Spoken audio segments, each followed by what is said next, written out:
Love was in the air, but then it disappeared. Today I'm revisiting 15 albums that at one point in time were like muscle memory, but for whatever reason fell on the back burner, leading me to not hearing them for years. I revisited every last one of them, the good, the mid, and the ugly, so that I could report back, not necessarily to dunk on my past self, although there are places that will call for it, but to provide a tier list ranking to see how these albums held up after so much time apart.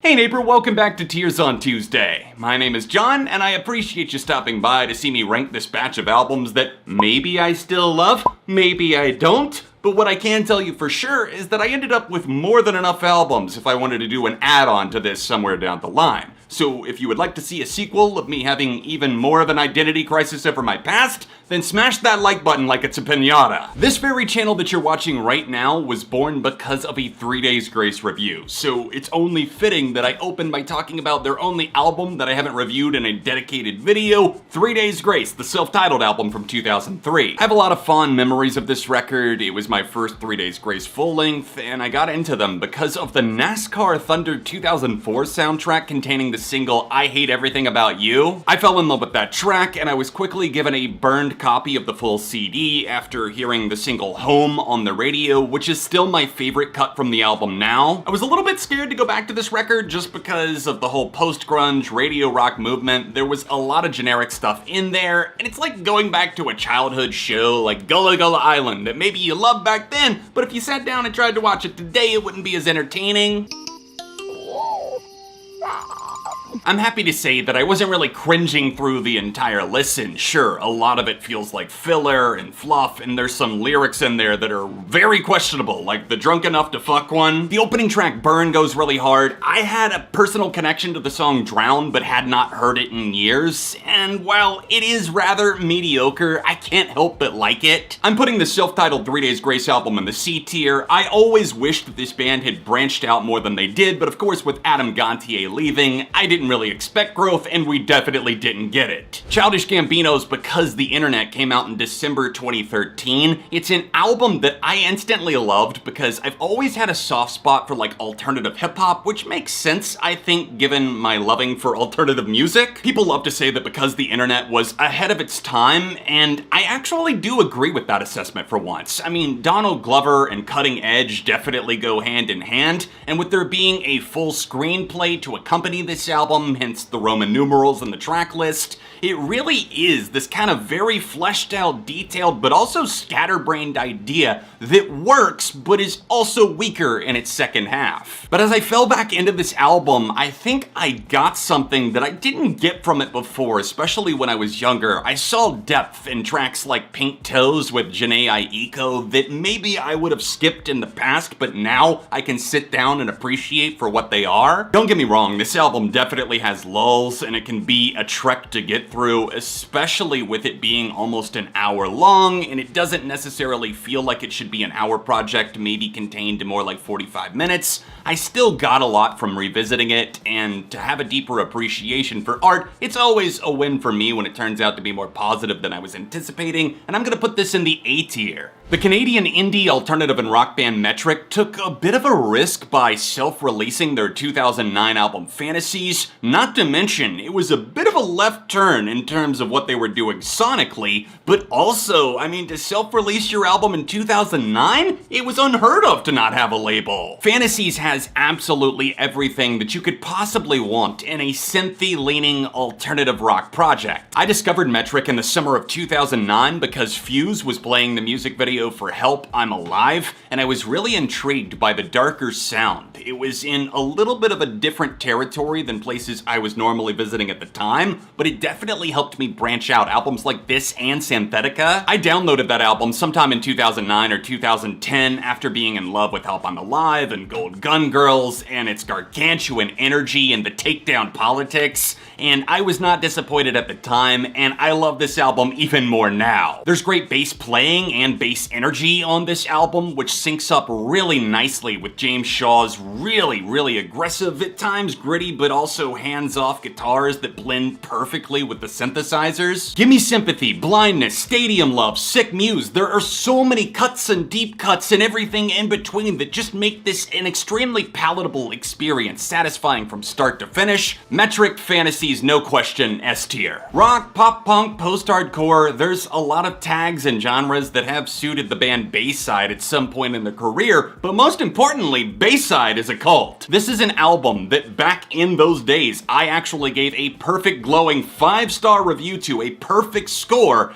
and I didn't even have it as like the #1 album that year on my best albums list, which shows that I might have been a bit preemptive with that perfect score. There were so many times where I felt wishy-washy with this album over the years that I just eventually distanced myself from it and I said, I'm gonna let myself not hear this for a long time. Coming back to it now in the 2020s, I can confidently say that I've made my peace with the album, and I really, really like it. In fact, I think it's one of Bayside's best LPs. It's driven by a lot of punchy riffs. It's a great guitar record overall. There's some big drum fills, big drum moments, Big Cheese stands out in my head, and the angstiness of the album, cuts like Pigsty, still go off like fireworks, and I really find this to be a pretty consistent effort with a lot of punchy and themic choruses driving catchy tunes. I'm going to put this album up in the A tier. The comedy troupe The Lonely Island were very influential figures in my life, which I understand that's not a sentence that you probably hear every day, but they really were. Being on SNL and with me loving music and comedy, they bridged those two worlds and married them beautifully. Turtleneck and Chain is their sophomore studio full-length album,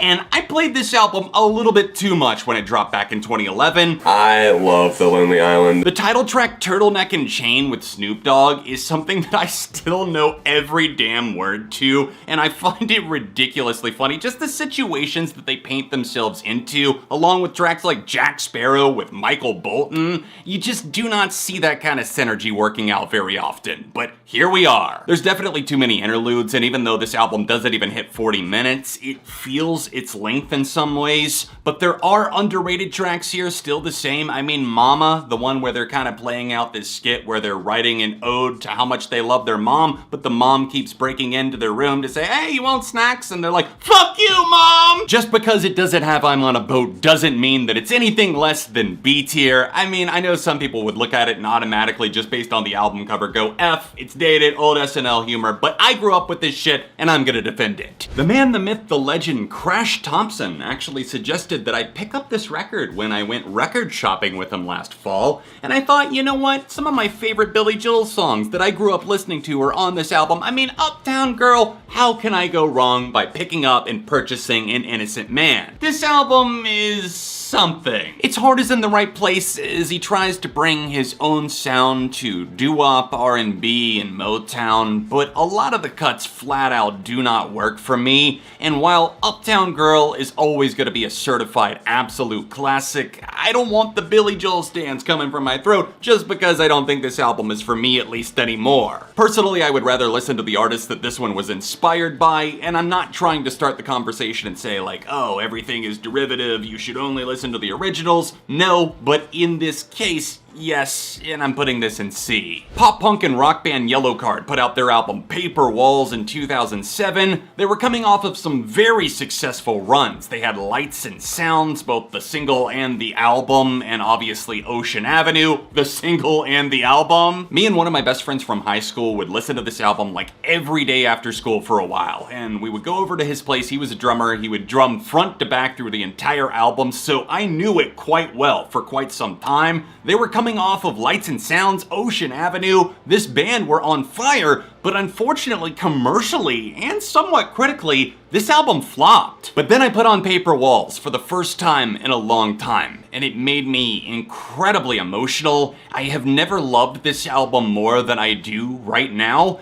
and I think it's the best album that Yellowcard ever made. It was definitely the biggest surprise that I had throughout this entire video process. Ryan Mendez is fantastic on electric guitar, and his riffs blaze up a storm. In fact, throughout, if there's one thing that's catchier than a lot of these choruses, it's his riffing. I always thought it was a shame that Yellowcard's original drummer departed the band because he is a beast and he shows it on paper walls. This, dare I say it, is a no-skip album that left me absolutely shell-shocked and floored because I had almost completely put it out of my memory as an entire body of work. I had held on to a few of the songs in my 2000s playlist, but the album as a whole comes together with emotional cuts like Dear Bobby, written from his grandpa's point of view, or some of the others like Shrink the World that just melt me back to those days in the best way possible. This album is a perfect score album for me and obviously S tier. We just gave a compliment to Past John's music taste, so now let's give a dunk with Hollywood Undead Swan songs. If you're not familiar with Hollywood Undead, they got popular off of the old social networking site MySpace. That's how I discovered them, by tracks like Bitches and Dead in Ditches.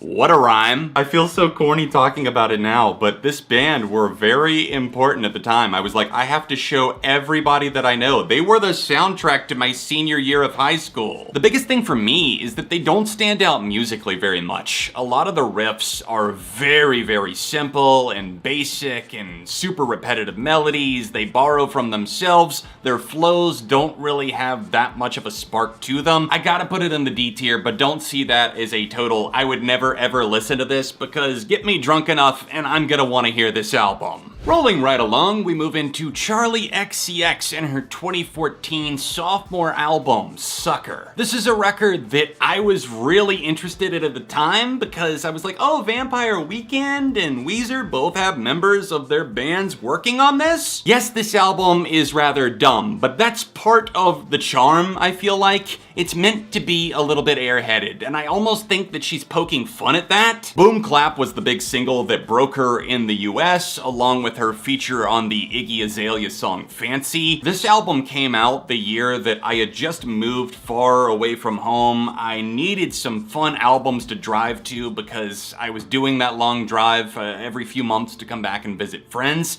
And this is one that stuck in my rotation, but eventually fell out just because, you know, new pop albums come through and I start giving those more spins. But I came back to this album not expecting to be head over heels, but it was a more positive experience that really shaped my view on Charli XCX and how this might feel a bit impersonal to her because it wasn't the sound that she really wanted to go for. That different sound would be a lot more experimental, kind of hyper pop, futuristic pop, working with the late Sophie, R.I.P., and A.G. Cook closely. Those albums, all the way up through her most recent, have sounded a lot different than this, but this one holds a special place in the heart that she's holding up on the album cover, and I'm gonna put it in the B tier. For whatever reason, Thrice have never remained a constant band that I've just had to have playing in some sort of consistent rotation, and I think that's probably doing them a disservice. I'm not sure why that is, because upon going back to their 2005,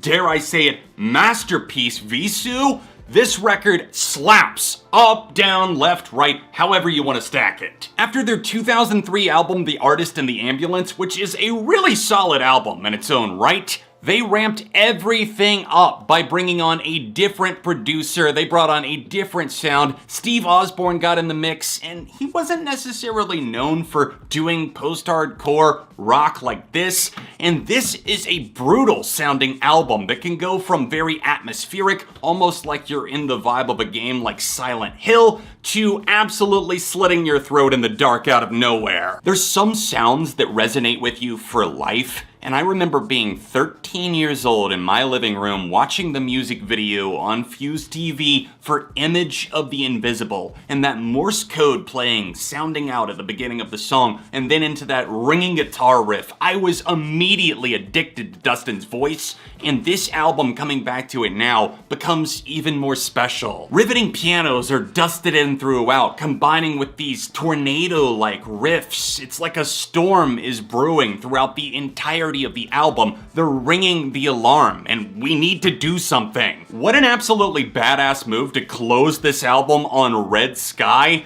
That is like the giant El Gigante that you would fight in Resident Evil 4. This thing is huge. It goes on for only just over 4 minutes, but it feels like you've lived out an epic. I have to throw this album Vheissu by Thrice up in the S tier. Instead of a red sky, now the skies are blue and there's green trees everywhere because it's all things bright and beautiful by, you guessed it, Owl City. No nail biting needed here. This album still holds up decently for me, and what I really like about it is just how vibrant and colorful and over the top, like ridiculously happy sounding the synths can be. It's transporting, it's escapism at its finest. One of my favorite Owl City tracks, The Real World, opens up this LP, and it still feels like a home away from home. It's just a very lived in place, and he sings about like, you know, reality is this lovely place, but I wouldn't want to live there, implying that he stays in daydreams. Dreams Don't Turn to Dust alone makes revisiting this album worth it. That string-laden track is absolutely gorgeous. It feels like jet skiing through space. There's probably only like 2% of the audience that even know what I'm talking about right now or even remember Owl City's All Things Bright and Beautiful, but damn it, I remember it and it's going B tier. Out of all 15 albums I spent time going back to, revisiting, soaking in all over again, this was the worst experience by far, The Human Condition by Jon Bellion. Imagine the most annoying aspects of 21 Pilots, which isn't a ton for me personally, but I do see why some people would have issue with Tyler Joseph's delivery and their quirky production, especially in the blurry face era. Combine that with a prototype and an entire career plan essentially for AJR, and you have this rap crossover with pop, hip-hop, alternative, and it's a smorgasbord of not good. For as uplifting as it can occasionally present, it's rarely done in coherent fashion, instead opting to toss in random sound effects or pitch modulation. Songs that I initially apparently found refreshing. It's hard to even remember that state of mind from the time that I consumed this, reviewed it, and gave it a 4 out of 5 in 2016, because at this point, it irritates me to no end. I really didn't find much in the way of pleasure at all, and I can definitely see where all of the critics were coming from. This album is unfortunately bottom of the barrel here, D tier. Little middle school John from ARTV was a big fan of All Right Still by the British singer-songwriter Lily Allen. This is her debut effort, and it brought on some big names like Mark Ronson, who produced a lot of tracks in the back half of the album, Greg Kurstin involved as well. I saw the music video for Alfie on TV, and I loved the song, the video, the entire concept. In the censored version on TV, the quirkiness of it just had me wondering, what does the uncensored version sound like? So I headed over to LimeWire, downloaded it, loved it, and quickly consumed the entire record. All Right Still definitely feels like a product of its time in some ways, but there are a lot of decent lyrical moments from Lily, observational humor, and tracks like London that really do still have an interesting spin. Is it heresy that I mainly gravitate to the singles? Probably, but Alfie, Smile, which are ironically the closing and opening tracks respectively, two of my favorites, some nice bookends with some decent moments in between. I like tracks like Everything's Just Wonderful and Take What You Take, which is really catchy, adds some energy and oomph to that back half that really needs it. All Right Still definitely sounds a bit tired and dated, but it's by no means a train wreck. It's just an album that I see as lesser than compared to, say, It's Not Me, It's You, her follow-up record to this. And I'm gonna put All Right Still somewhere in the C tier. The Slim Shady LP is the breakthrough album by the Detroit rapper Eminem. He went on to become the best-selling rap artist of all time, and I will never forget how I found out about Eminem, because I was going to Sunday school at my church, and one day this kid who is like 9 years old, just like me, walks in with a head of bleached hair, he's got on a necklace, he looks like Jonah Hill in the movie 21 Jump Street, and I knew this kid, and I'm like, hey, you look a little different this week, and he's like, have you heard about Eminem? By the time middle school rolled around, I had the entirety of the Slim Shady LP, and I thought I was hard as fuck listening to these songs, the skits, everything, and obviously a lot of this is meant to be the Slim Shady persona, which is separate from Eminem's identity, and the whole thing, back then, now, whenever, it's always been, oh, Eminem is the most worst person ever, most offensive, and it's like, that's the point, it's outrage marketing 101. What I kind of thought back then, but fully realized now, is that Eminem definitely has everything on point. I mean, Dr. Dre stepping in as executive producer was obviously a huge boost to not only him and his credibility, but also the sound of the album, the tone. It's very bitter at times, funny, not taking itself too seriously, and there's songs that are definitely extremely cringeworthy, like Come On Everybody. Realistically, if I'm coming back for more listens to the Slim Shady LP in the future, there's going to be skippable tunes here, tracks that I don't really relate to or have any connection to at this point in my life, including a lot of the skits. It just feels like filler, but you have to see it through that lens. This was 1999, a very different world. Hip-hop albums were created differently back then, and I still personally would put this up in the A tier. Having the beautiful Letdown was a huge deal for me, and I didn't go about getting it in the best way possible. I ordered the CD out of a magazine along with several others, including Alright Still by Lily Allen, without asking my parents' permission, and I got in big trouble. It worked out, I paid off all of my CD debt, and I was able to enjoy the beautiful Letdown guilt-free, and I will never forget friends coming to me being like, oh my god, this is so good, burn me a copy, burn me a copy, oh, burn me a copy too, and I'm like, you guys are buying the blank CDs, right? Turns out they weren't, but you know what, Dollar Tree was a thing, and they would sell like 5 for $1. It didn't matter to me, and I was listening to this great music, enjoying it with my friends, and I'm happy now that I do still have a fondness for this. I don't look back and say, oh, what was I thinking, like I would with The Human Condition. This is an album that, despite some of its more dated tracks like Gone, I will never not love, even the sillier tracks like that. The beautiful Letdown brims with devotion, heart, and a lot of introspection that, for a very young band at that time, tracks like On Fire are surprisingly great and a little bit profound. Meant to Live and Dare You to Move are probably the two songs that people who don't even know Switchfoot, they know these, they would at least recognize them because they were used a lot in pop culture and they were just big hits all around for Switchfoot. I now have a deeper appreciation for the way that they were able to fuse together a lot of different elements that were happening and were popular in the early 2000s, turntables and the electronics, and they still kept their own style, a lot of acoustic guitars and some blaring loud electric guitars in your face as well. It's an album that for me stands the test of time, and I gotta put it up there in the upper echelon of the A tier. Thanks for watching another episode of Tears on Tuesday. Hit that like button, subscribe for the love of music. If you want to see me do a part 2, then let me know in the comments down below. Check out more episodes of the show, more tier list rankings right here, and I'll see you soon for more on ARTV.